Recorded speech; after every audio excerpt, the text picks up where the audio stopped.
దేశాయ్ గారు, ఇది నా పర్సనల్ ఫోన్. నేను ఇది మీకు పంపిస్తాను. ఎక్కడికి పంపించాలో మీరు మాకు చెప్పండి.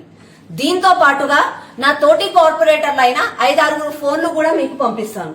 నేను ఇలా ఎందుకు అంటున్నాను అనంటే, రోజు మాకు వీధి కుక్కల నుంచి ప్రజలు ఎంత భయపడుతున్నారో, వాళ్ళు ఎంత భయపడుతూ వాళ్ళు ఫోన్లు చేస్తున్నారో మీకు కూడా తెలుస్తుంది అని చెప్పి నా ఒక ఈ ఆలోచన.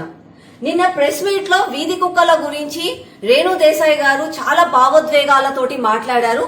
ఓకే, నేను తననేమి క్రిటిసైజ్ చేయట్లేదు, నేను తనకి కౌంటర్ వేయట్లేదు. కానీ ఇంకొక సైడ్, ఇంకొక యాంగిల్లో ప్రజలు ఎందుకు భయపడుతున్నారు, ప్రజలు ఎందుకు పదే పదే వీధి కుక్కల గురించి కంప్లైంట్స్ ఇస్తున్నారో ఆ విషయము, ఆ బాధ కూడా తనకు తెలవాలి అని చెప్పి నేను ఇది చెప్తున్నాను. మేము ఒక కార్పొరేటర్ గా రోజు ఎంతో మంది మాకు వీధి కుక్కల గురించి కంప్లైంట్స్ ఇస్తారు. వాళ్ళకి వీధి కుక్కలు అంటే కోపం కాదు, ద్వేషం కాదు, వాటిని చంపేయమని కూడా వాళ్ళు అనరు. వాళ్ళు కేవలము వాటితో భయపడుతున్నారు. ఎందుకు అనంటే, భయం చావు కంటే చాలా ప్రమాదకరమైనది. చావు ఒక్కసారే వస్తుంది, కానీ భయం ప్రతి క్షణం వాళ్ళను వేధిస్తూనే ఉంటుంది. ఈ రోజు మన నగరంలో కూడా వీధి కుక్కలతో ప్రజలు ఎదుర్కొంటున్నది ఇదే పరిస్థితి. ఎందుకంటున్నా అంటే, రీసెంట్ గా మనం చాలా డేస్ చూసాం. ఎలా అంటే, వీధి కుక్కలు పిల్లలని అటాక్ చేస్తున్నాయి. ఒకేసారి 8 కుక్కలు వచ్చేసి చిన్న చిన్న పిల్లలను అటాక్ చేసి చనిపోయిన సంఘటనలు మనం చూసాము. దాంతో పాటుగా ఎలాగైతే వీధి కుక్కలు కరిచిన తర్వాత ఇంజెక్షన్స్ తీసుకోవాలో, ఆ ఇంజెక్షన్స్ అవైలబిలిటీ లేకపోతే, రేబీస్ వచ్చిన తర్వాత ఆ రోగంతో ఎలా కుమిలిపోయి ఎలా చనిపోతే అక్కడ కుటుంబ సభ్యులు పడుతున్న వేదనని, ఇవన్నీ కూడా మనం సోషల్ మీడియా ద్వారా చూసాము, ప్రత్యేకంగా కూడా చూసాం. కాబట్టి ప్రజలలో ఒక భయం అన్నది ఏర్పడింది. ఈ భయం పోవాలంటే మనమేమి చెయ్యాలి? ఇంకొకటి, నిన్న రేణు దేశాయ్ గారు చాలా చక్కగా చెప్పారు, అన్ని రెస్పాన్సిబిలిటీస్ ఈక్వల్ గా ఉండాలి అని. హీరో హోండాతో యాక్సిడెంట్స్ అవుతుంది, హీరో హోండాని చూసి మీరు హీరో హోండాని ఎందుకు మీరు బ్యాన్ చేయట్లేదు? కార్లు యాక్సిడెంట్లు అవుతున్నాయి, కార్లు ఎందుకు మీరు బ్యాన్ చేయట్లేదు? దోమలు కలిసే ప్రజలకు వ్యాధులు వస్తున్నాయి, మీరు వాటి గురించి ఎందుకు ఆలోచించట్లేదు? ఎస్, ఐ డూ అగ్రీ, ఇవన్నీ కూడా కరెక్టే. కానీ దోమని చూసే మనుషులు భయపడరు, హీరో హాండాని చూసే మనుషులు భయపడరు, కార్ని చూసే మనుషులు భయపడరు. వాళ్ళకి గుండెదడ పెరగదు, వాళ్ళు కామ్గానే ఉంటారు. చావు వచ్చినప్పుడు వస్తుందిలే అన్నట్టు వదిలేస్తారు. కానీ కుక్కలతో మాత్రం ఇలా జరగట్లేదు.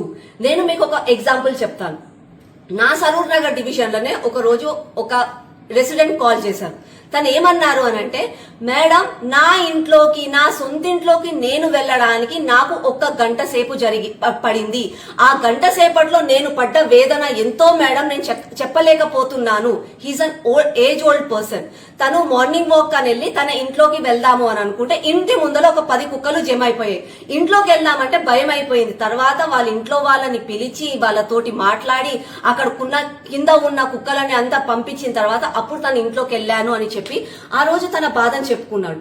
ఇంకొక ఇన్సిడెంట్, ఒక తల్లి నాకు జనరల్ గా ఒక రోజు ఫోన్ చేసి చెప్పింది, అమ్మా, నా బిడ్డ 6 గంటలకి రోజు ట్యూషన్ కి పోతుంది. 1 గంట సేపు ట్యూషన్ అయిన తర్వాత ఇంటికి తిరిగి వస్తుంది.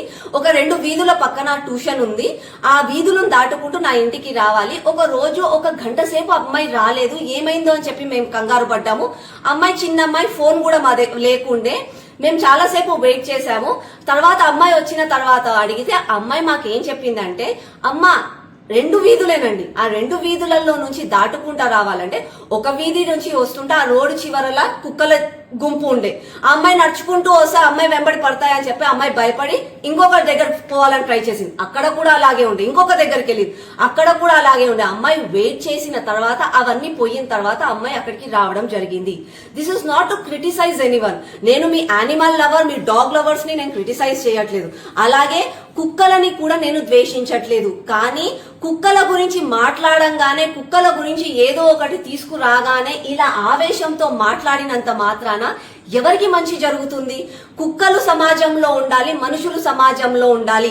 ఇద్దరు ఫ్రెండ్లీగా కలిసి తిరగాలి అని అంటే ముందుగా మనుషులకి కుక్కల పైన ఉన్న భయాన్ని చెరిపేయాలి. అది ఎవరు చెయ్యాలి? మీలాంటి ఎన్జిఓస్ రావాలి. మాకు వాటి బిహేవియర్ తెలియదు. మీలాంటి వాళ్ళు వచ్చి ప్రజలకు ఆ బిహేవియర్ చెప్పాలి, వాటితో ఎలా ఉండాలి, ఎలా నడుచుకోవాలో చెప్పాలి. అప్పుడు మాకు అర్థమవుతుంది. మీరు అలాంటివి కూడా తీసుకొస్తే బాగుంటది. కానీ కేవలం సుప్రీంకోర్టు డిసిషన్ తీసుకుంది, ఏదో డిసిషన్ తీసుకుంది అనగానే మీకు ఇంకా ఏమి రెస్పాన్సిబిలిటీస్ లేవా అని చెప్పి మాలాంటి వాళ్ళ పైన ఆవేశంతో మాట్లాడినంత మాత్రాన ఇది బాధ్యత కాదు. కాబట్టి బాధ్యతగా ఉండాలి అని అంటే అందరము కలిసి ఒక డిసిషన్ తీసుకుందాం. సమాజం అందరిది.